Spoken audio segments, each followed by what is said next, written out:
Hey, chickadee. Welcome back to Healthy in a Wild World. I am your host, Bonni, a gut health expert, herbal medicine specialist, and your personal translator when your stomach throws a nice little tantrum. If you have been feeling stuck in stress mode, bloated even while eating clean, or kind of feeling like your body is buzzing without static instead of peace, then this episode, it's for you. Because sometimes the answer isn't another protocol, it's a patch of grass. So let's dive into grounding, what it is, why it matters, and how it might just be the missing piece in your healing puzzle. Let's start with the basics. Your body is your cells, your heart, your brain, they all rely on electrical signaling. And the earth, she emits a steady negative charge that really just helps neutralize inflammation and regulate your body's natural rhythm. But most of us, we're walking around in rubber-soled shoes, living in insulated buildings, and we rarely touch the actual ground. We are literally ungrounded. This matters because without that earth connection, your nervous system can stay stuck in sympathetic overdrive. Can you say hello to bloating, anxiety, food sensitivity, poor sleep, just to name a few? Grounding, or what some people call earthing, has actually been shown to reduce cortisol, lower inflammation markers like CRP, improve HRV, and enhance sleep quality. Now, what do those acronyms mean? CRP stands for C-reactive protein. It's a marker of systemic inflammation. When your body is inflamed due to infection, injury, chronic stress, C-reactive protein levels rise,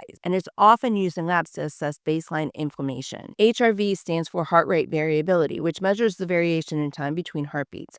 A higher HRV typically indicates a more adaptable, resilient nervous system, basically a better stress recovery. Your body is more efficient at recovering from stress. And a lower HRV really points to that overwhelm, the overload of your stress and your nervous system. So regulation, management, stress responses are all higher. And when we do lab tests to test for inflammation, autoimmune conditions, things of that nature, you're looking for a lower HRV. One clinical study with grounding, it actually found that grounding participants had a significant drop in white blood cell count and pain post-injury. All right. It basically suggests that there's faster recovery and less systemic stress when you practice grounding. Walking barefoot, even for just a few minutes, actually activates mechanoreceptors in your feet that send calming signals up the vagus nerve. That is your communication system, and those calming signals get sent all the way around your body. Now, real life example here. When I was drowning in postpartum fog, sleep deprived, bloated, anxious beyond belief, even safe foods really were affecting me. Twins, while your husband's working mega hours every week, solo, no family around, it takes a toll. So grounding was actually one of the things that gave me some relief. I would walk outside with one of the twins, walk in a little bit of grass that we had in the backyard because at the time we had a pool in the backyard, or I would go walk out front and then come back in and switch twins and come back out. So I would end up with between 10 to 15 minute barefoot time out there, and it really helped. It helped balance my digestion. It helped balance my nervous system.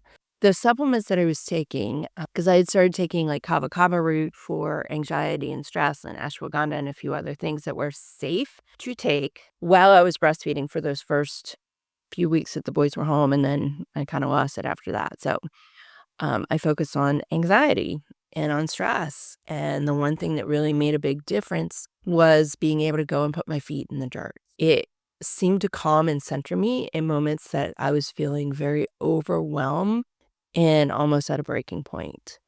I don't know how to explain it, but even today when the boys are going nuts and I feel like I'm going to lose my shit, putting my feet in the ground helps my body take a deep breath. So all you overwhelmed mamas out there, that can really make a big difference. And you know what? Bring the kids with you. Have them put their feet in the dirt too. Do some stomping exercises, something like that. The clients that I've actually had implement grounding within their routine, even the ones without children, they have reported that their bloating starts to decrease even more so than with what we are doing with our programs. They poop better, they have deeper sleep, it's better quality, so they wake up so well rested. And you know, the part that I really love and I've been excited to share with you is about the ancient healing systems. They have known this all along. It is not new. It may be new to you, It may be new to our society in modern day, but it's not new to this world. Our ancient healing systems and medical practices, they knew the power of earth connection, and they've known it for thousands of years. They don't need any peer-reviewed studies to prove it. In traditional medicine, for example, the earth element, it governs digestion, transformation, and stability. So walking barefoot helps harmonize the spleen and stomach meridians. They're key players in gut balance, nutrient absorption, and emotional grounding. In Ayurveda, grounding is used to calm the Vata dosha, the energy of movement, wind, and instability.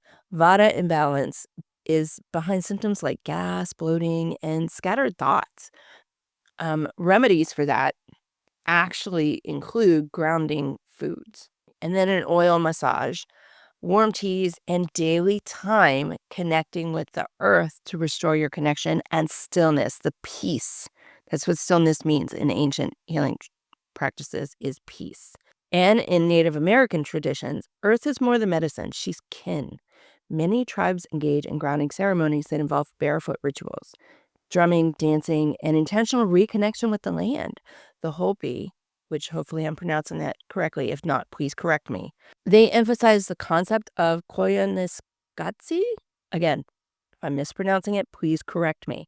What that means is life out of balance.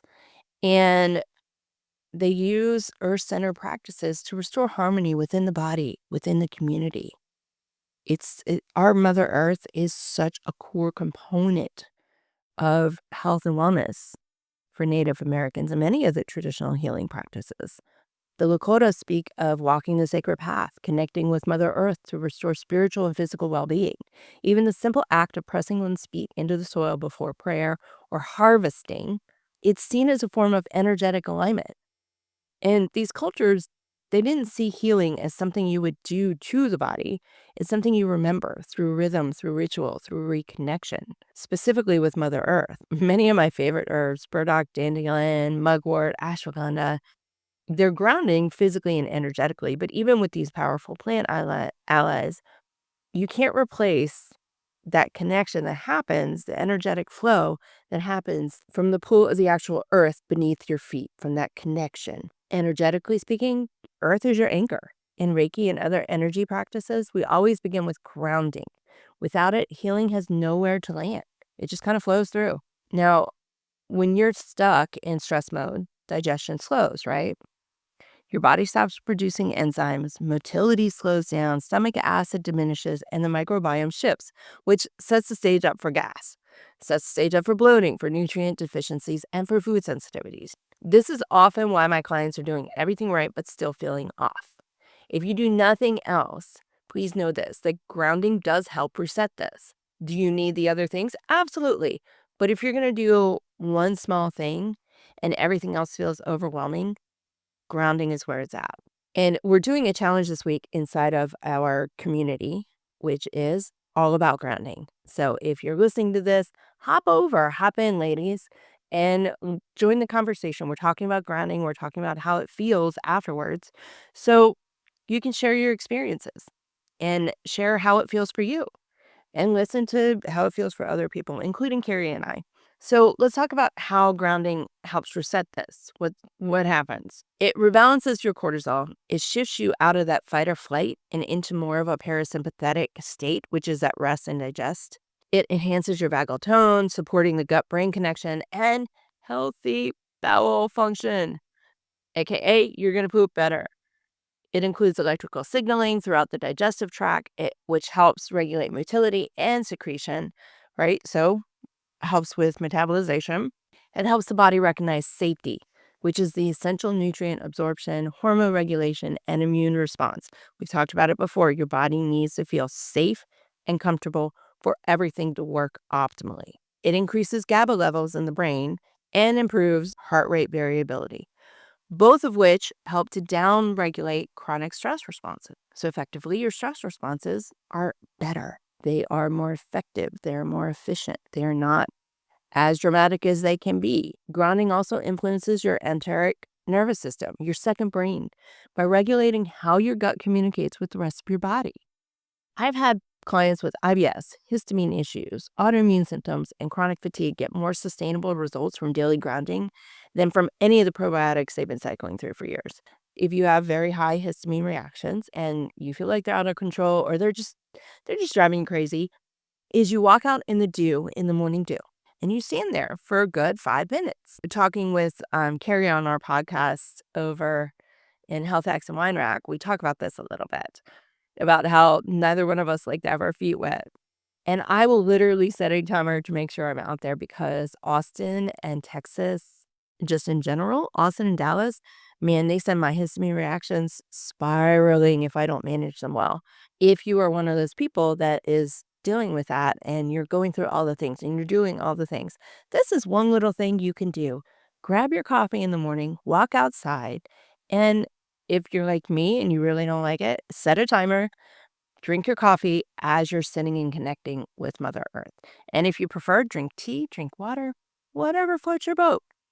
I like to drink coffee in the morning, so I'll drink my water while I'm making my coffee. And then I'll walk outside and I drink my coffee as I'm standing there and the timer is going and I'm actually counting down. It's a little extreme, you guys, I know, but just to give you a realistic view that like while I'm recommending this, I am practicing this. And it's not necessarily that it's enjoyable, but I feel the difference in just 3 minutes, 5 times a week. So if you're dealing with something, start grounding. Take some notes. See how things change and shift. One of my clients actually told me that she hadn't had a solid poop movement in 3 months, right? We added barefoot grounding, just the same thing I just mentioned. I told her to go have her coffee outside. And within a week, she was sleeping better. Her stomach wasn't cramping after meals. And she even messaged me that the poop she just had was worth celebrating. I assume that meant it was phenomenal. It was great. Later, she told me it emptied her out completely. So, like, you can just imagine. And, grounding also supports melatonin production, which improves our sleep. This summer, the boys have been off the chain with not having all the stimulation that they would have normally when they were in preschool because we're on our first summer vacation. So I get them outside for as much barefoot time as I possibly can because I notice it's actually helping their sleep. When they don't get that barefoot time when they're inside too often throughout the day, oh my gosh, it is ridiculous. Drew has been up to like 10:30, and bedtime is 7:30. That's a long time to sit in bed and not fall asleep. And, he's hopping in and out and he's just restless. His brain is moving. It makes a big, big difference. And, not only that, when you sleep better, your gut repairs faster, your liver detoxes more efficiently, and your hormones stop throwing nice little tantrums, right? The ripple effect is why grounding is kind of a non-negotiable when I work with clients. I have it put into programs and I actually ask a lot of my clients to do it. The ones that I don't ask are already grounding. How do you do this? And it doesn't mean like you have to walk out and do all this like hugging trees or anything like that. Literally, it's just walk outside and put your feet against Mother Earth. That could mean grass, dirt, sand, stone, doesn't matter. What you're looking to avoid is that concrete foundation underneath your feet. And for those of you not in countries, but in areas where your houses are up, you want to walk actually onto the ground where you can touch the ground. You could do this with gardening. You could sit under a tree. You could lay on the earth if you so choose. It's recommended to go spine down, heart open, right? So heart to the sky. So just protect your eyes if you're going to do that. There's things called grounding mats and conductive sheets. Let me say that correctly. That you can put into your bed while you sleep. Now, I've had some people say that they make them sick. I've had others, especially those with pretty severe autoimmune issues, conditions, and illnesses, say that grounding mats actually have helped improve their symptoms.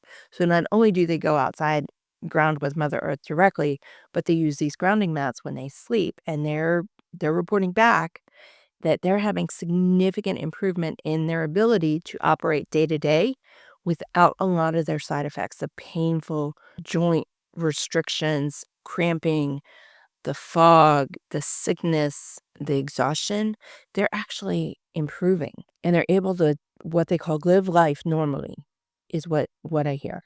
You can soak your feet in salt water or some mineral baths. Hold clay stones or crystals with intention. So if you don't want to put your feet in the earth, if your sensitivity to that is significantly worse than mine, then by all means just go grab some rocks and hold them.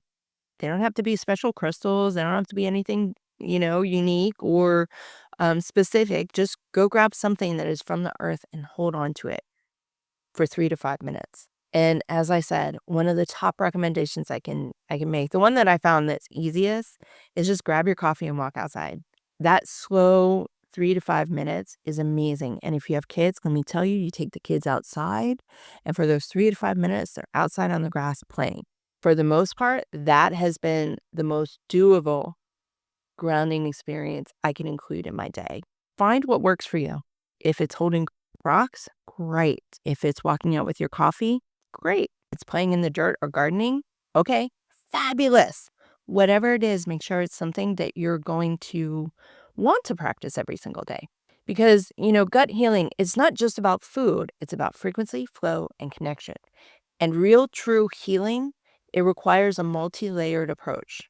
It's really what we focus on in the Mind Body Reset. There's a multi-layered approach with that program. It's why it works so well for our people.